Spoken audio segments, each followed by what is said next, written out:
Alan, congratulations. That was a good win against a good team. I thought it was a fantastic win. I thought they were the best side we've played this season, and I expected that, like I said in an interview on Thursday, that we probably didn't do ourselves justice against Banbury, and I knew these were going to be just as tough. We probably had a little bit of slice luck with Jordan Nicholson obviously not featuring today due to his injury, but listen, I thought we defended extremely well. Tommy probably made 2 saves at most from distance. Wasn't really troubled. They had some set plays which caused a few little scary, hairy moments, but nothing that threatened the goal. And I just thought every time we went down the sides, we caused them problems massively, and the big man's on fire at the minute. So, but what I loved was our first goal. I'll be honest, our first goal typified what we want from people. Hayes has tracked all the way back. I had a chat with him. He wants to he loves it playing on that side. He really enjoys it because he's finding himself more space. I said, but you've got to do the other side, and he'd done it superbly. Wins a ball, and he travelled with it. Slid Kane in. Kane great touch and cross, and then who else puts in the back of the net? So I'm delighted with that. I was delighted with the first goal, and then to be honest, from then on, I thought it's the first game where I felt really comfortable in what we were doing on the pitch, and turned around looking at the bench and what I had there.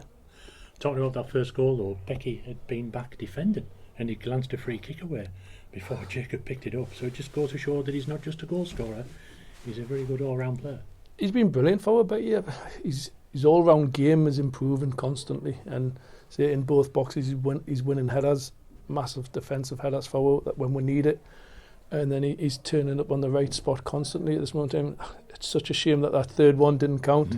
He said he was probably fractionally offside, but as I say, everything he's touching at the minute is turning into goals, so we've just got to keep it going. And one thing I will say, it does help when we actually put balls in the box. It's a massive difference, and it's probably now we've got people in there putting them in the back of the net. I think the lads are buying into we can do that now. Yeah, you mentioned about deliveries into the box, and it was a lovely cross by Callum. Good build-up though, involving Rosie to get the ball over there, and Kane.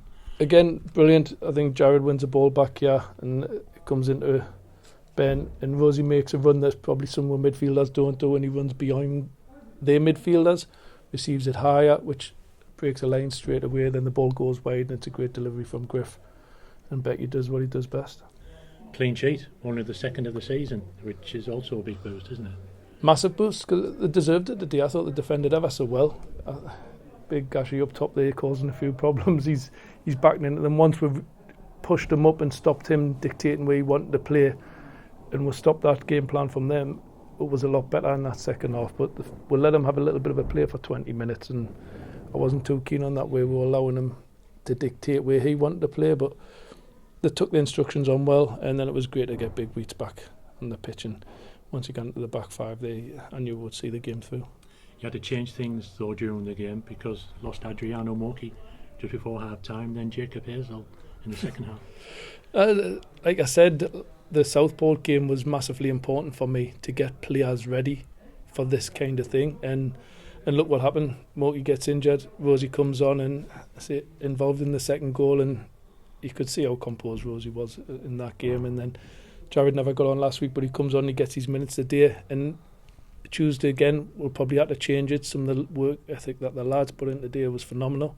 We'll match their work ethic as well as the quality, so there'll be a couple of changes again on Tuesday. Some will be forced, some might not be, but I say I've got to try and manage a squad the best I can. It's tough. It's tough. Some people will not be happy with some of the changes, but I'd rather have this problem than being forced to play lesser players, so to speak. I've got some really good players to come from that bench, so long may it continue.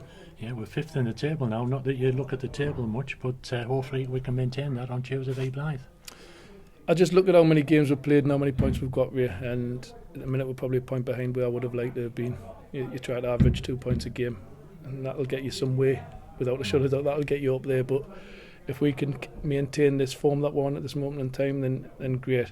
There's going to be dips in the road. We know that. It's how you bounce back from that. I've had that before. It's how you get back after that. But as Blythe have had a tough game today. We had Hereford.